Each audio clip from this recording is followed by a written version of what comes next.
Good morning. Here's the latest from the market open.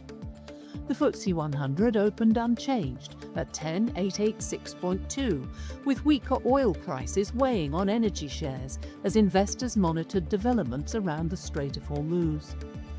Across Europe, the Euronext 100 gained 0.01%, while Germany's DAX slipped 0.09%.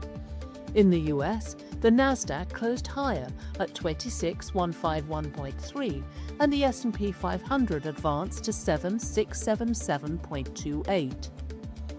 In company news, marketing and technology group Bison nearly doubled first-half revenue, while its acquisition of System 1 advances its platform-led growth strategy. Energy developer Georgina Energy raised £1.25 million to support its Mount Winter project and working capital. Against sterling, the US dollar, Swiss franc, euro and Japanese yen strengthened, while the Australian dollar weakened marginally. Bitcoin rose. In commodities, copper and Brent crude moved higher, while gold and natural gas fell. That's your market open. I'm Fiona Craig. Have a great Wednesday.